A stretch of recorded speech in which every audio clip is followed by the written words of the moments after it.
Hey you guys, my name is Brianna, which means high, exalted, noble, and strong. Today I'm making a video about the 10 commandments.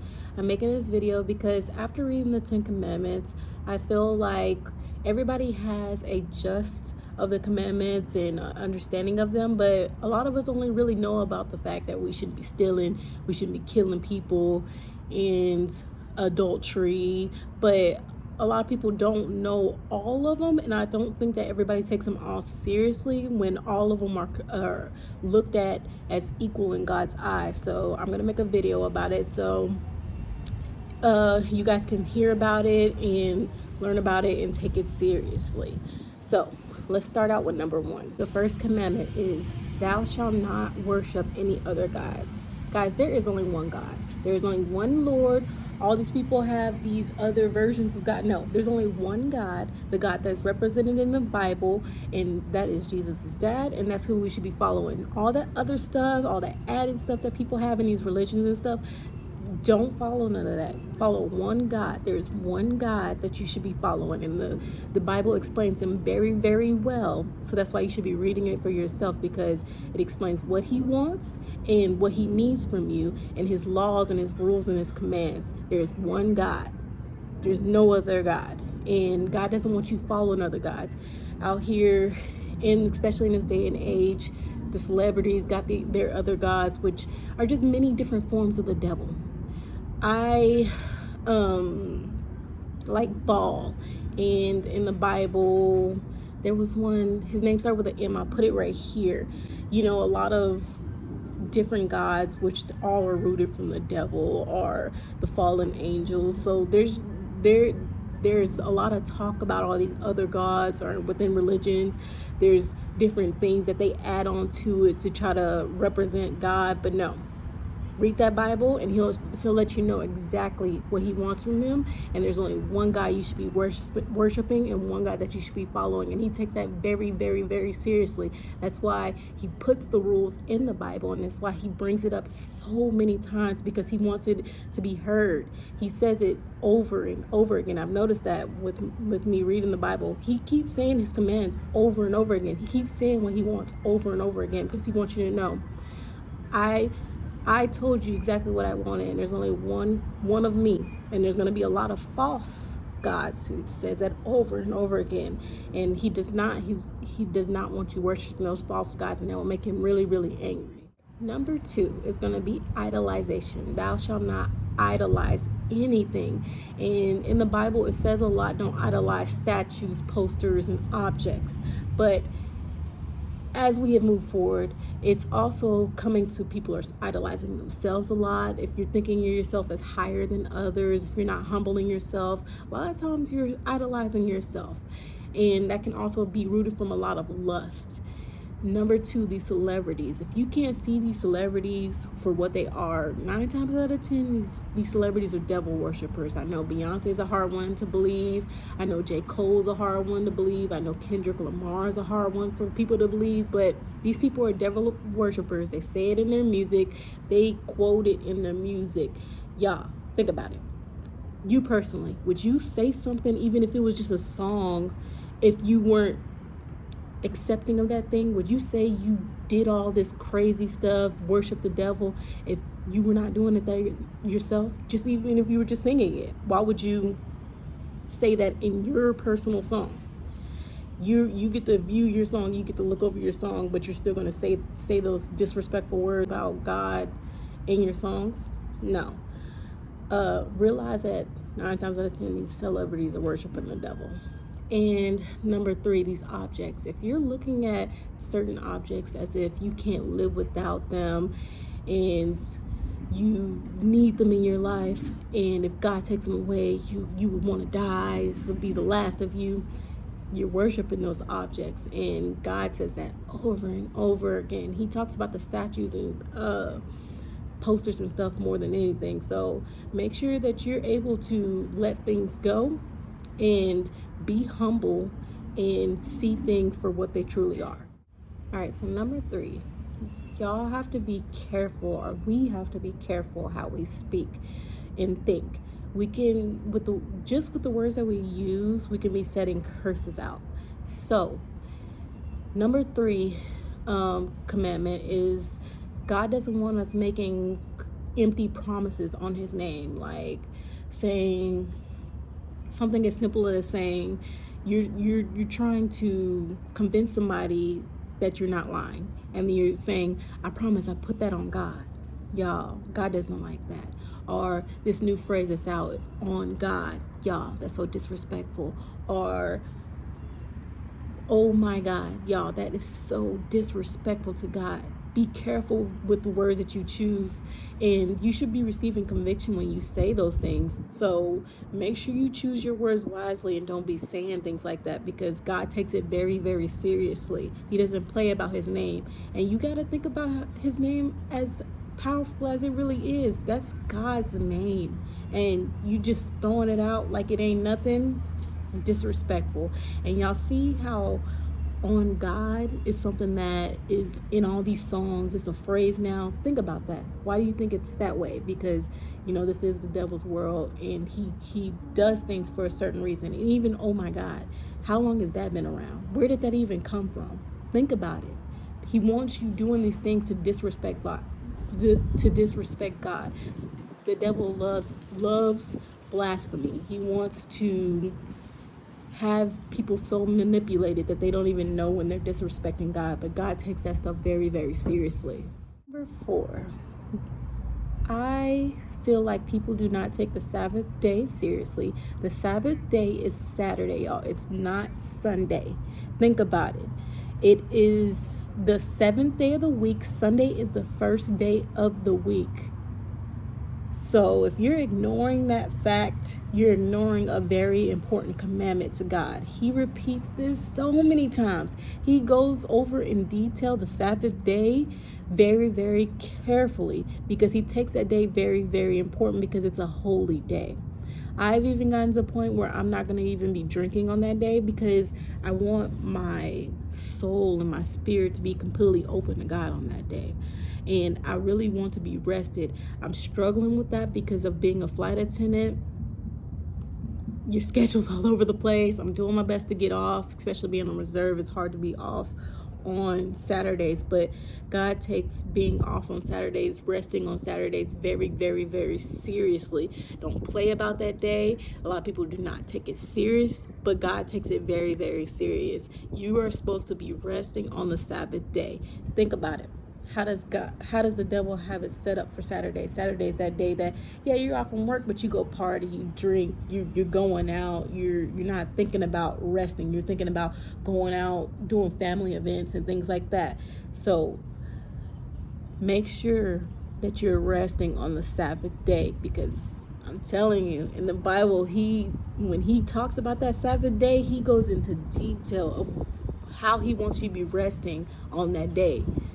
So take it seriously. Don't take it lightly just because it's just a day of rest. No, he takes it seriously, so we need to be taking it seriously.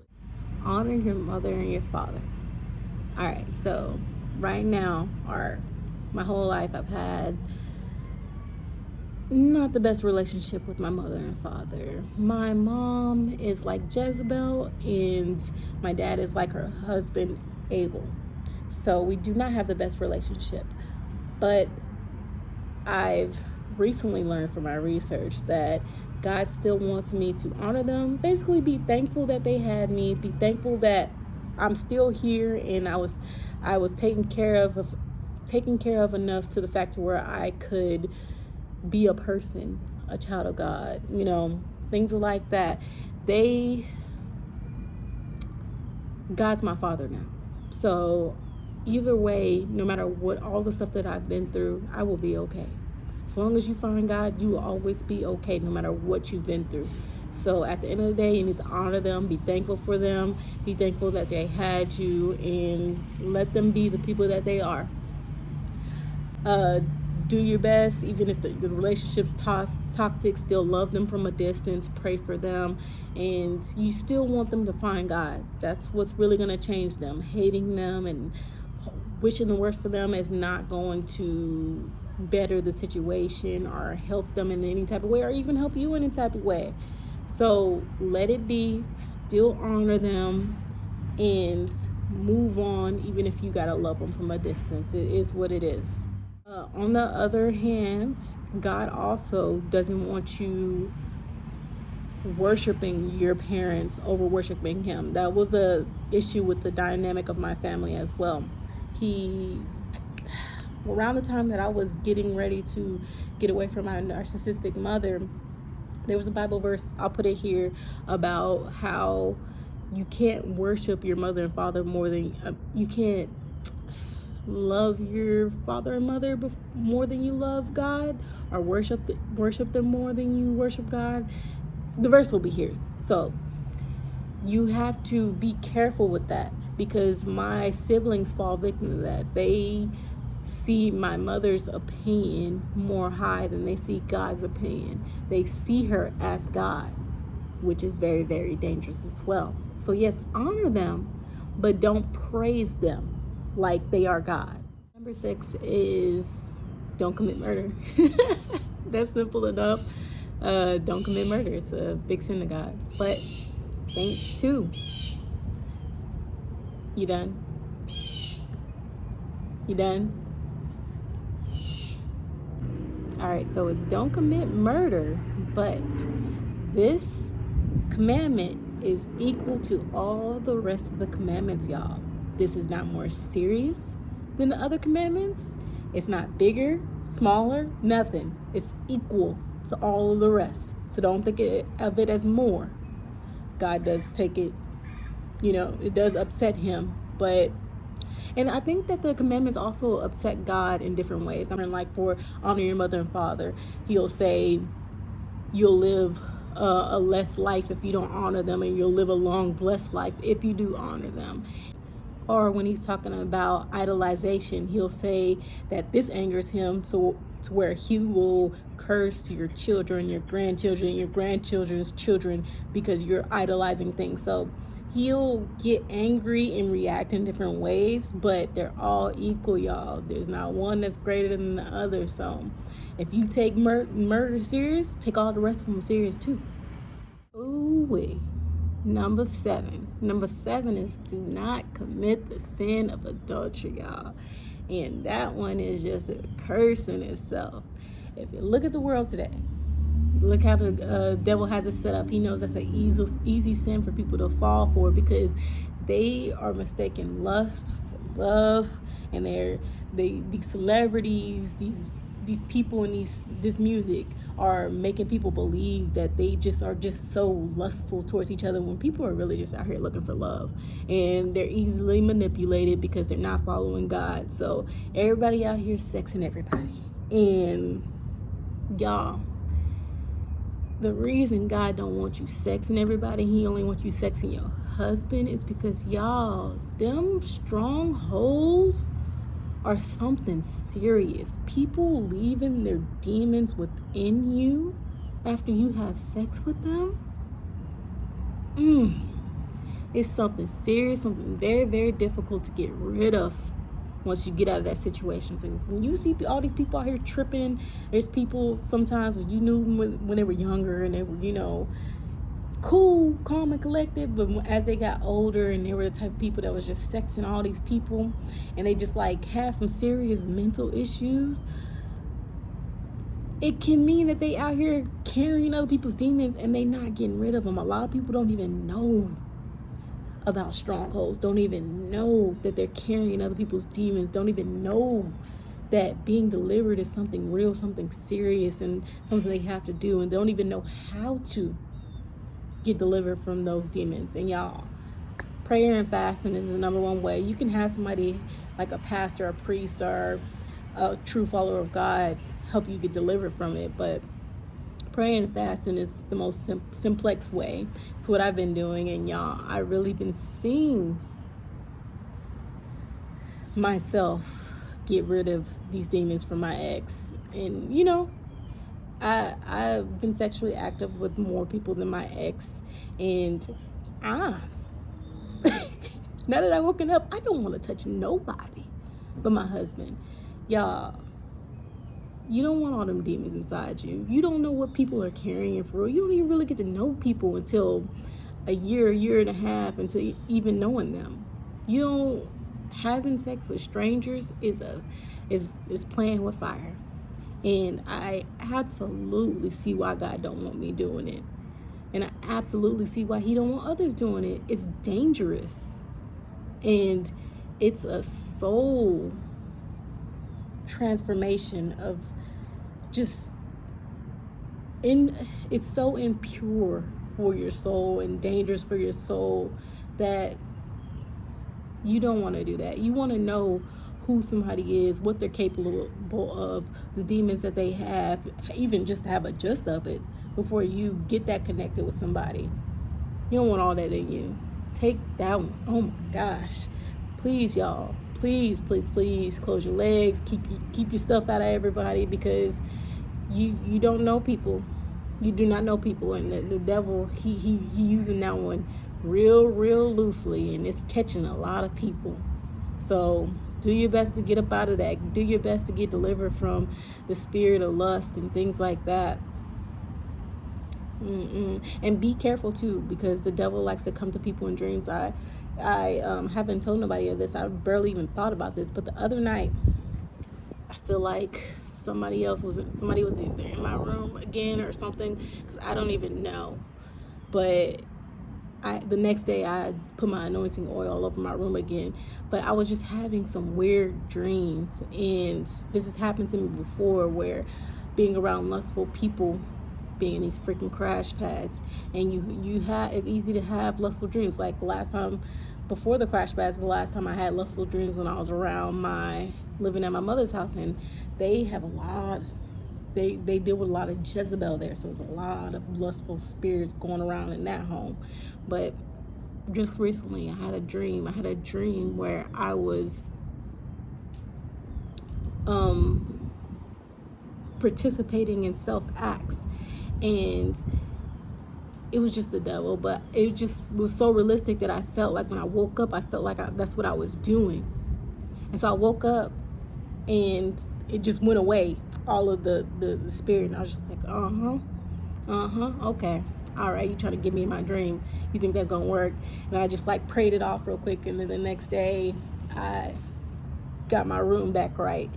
But y'all, get y'all some anointing oil, put that all over your personal space, put it on your bed, because the devil be trying to be out here catching people, and just like being around those type of spirits will try to attach those spirits to you. So imagine what it's like when you have sexual interactions with these people. Be careful, y'all. Don't play with it, because there's nothing to play with. God takes it seriously for a reason. Number 7, you got sticky fingers? You out here stealing?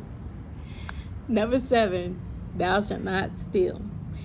I would say that stealing is another form of idolization of objects. Out here feeling like you need these objects so bad that you can't be patient, and you can't either get your own money and allow God to give you some money so you can get it, even though it'll take a little bit of time, or you're just so desperate that you just need that so bad. That's idolization, y'all. Let it be. If you can't have it right now, it's just not meant to be. Don't be out here stealing. And I would say that's one of my problems. I did used to steal from the store when I was younger. It was just like little things like candy and stuff like that, but that's still being greedy. So yeah, don't be out here stealing. It's a commandment. Take it seriously. Don't be out here stealing. I had a stealing problem into my adult age at these stores, and that stealing problem got eliminated when I spoke to God. This is before I even woke up. I spoke to God, and I was like, God, you know what? I ain't stopping. I was like, so teach me a lesson. Next time I try to steal, make me get caught. I stopped stealing after that. Yeah, I definitely stopped stealing after that, because I had to get that under control, and I took it very seriously after I asked God to do that for me. So if you got a problem stealing, ask God to give you some consequences from stealing, and now I'll stop you. Yeah, that'll get you right. But yeah, don't be out here stealing. Ooh-wee. I would say number 9 is one of the devil's favorite things to do. My gosh. Number 9. Thou shalt not tell lies about other people. Y'all. Y'all. When you wake up, there's going to be a lot of gang stalking, a lot of ganging up on you, and a lot of people telling lies on you.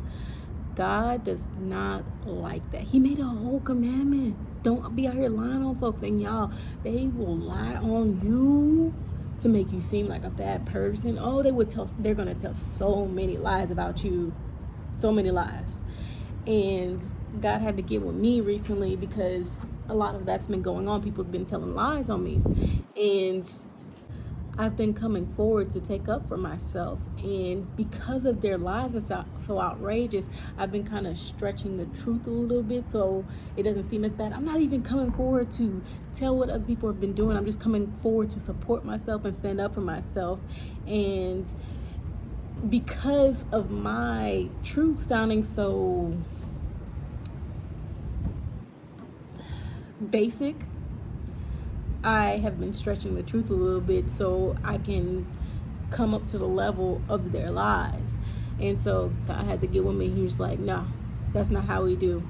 I'm with you when you're doing these fights, so go ahead and just tell the truth. Don't stretch it. Don't try to make it come to the level that they're over there lying. Let them lie on you, because at the end of the day, I'm with you. You're my child. I got you. I know what it sounds like. I know it sounds like they're right and you're in the wrong, but I got you. I'm with you. They don't got me on their side, so don't worry about it. Just say the truth, how basic that it sounds, and move on. Let it go. Move on. I got it from there. And I was like, all right, cool. So don't be out here lying. Number 10. All right. So number 10, count it. Thou shalt not want what others have. You should not be out here wanting other people's stuff, stemming from jealousy, where you're out here wanting their stuff so bad that you hating, mad because they got their stuff. You see their life, you're like, I want that life. Want your own stuff. Your stuff, what God sees perfect for you, and what he knows exactly what is best for you, what you really truly want for your life. So he's gonna give you exactly what you really want and what you really need.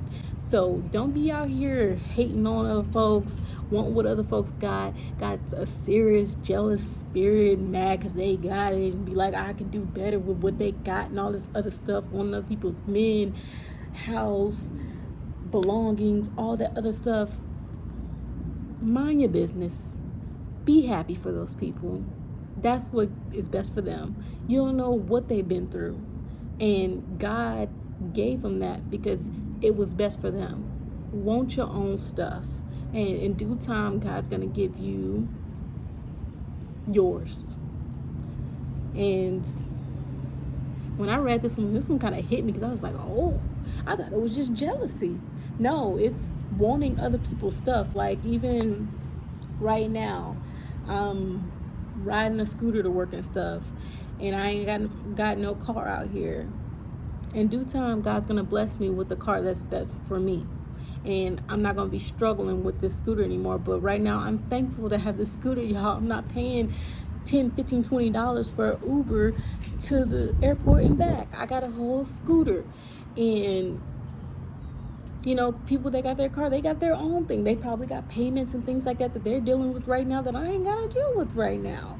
I'm chilling, and in due time, I'm probably gonna have them payments. But right now, I ain't got that car, and I ain't got them payments, and this is what's best for my situation, because it's the situation that God got me in. So there's no reason to be out here hating folks because what they got.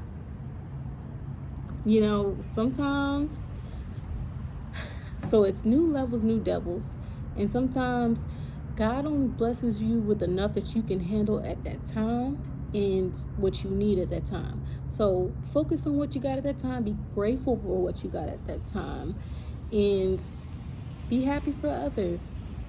Because it's a nice feeling when other people are genuinely happy for you.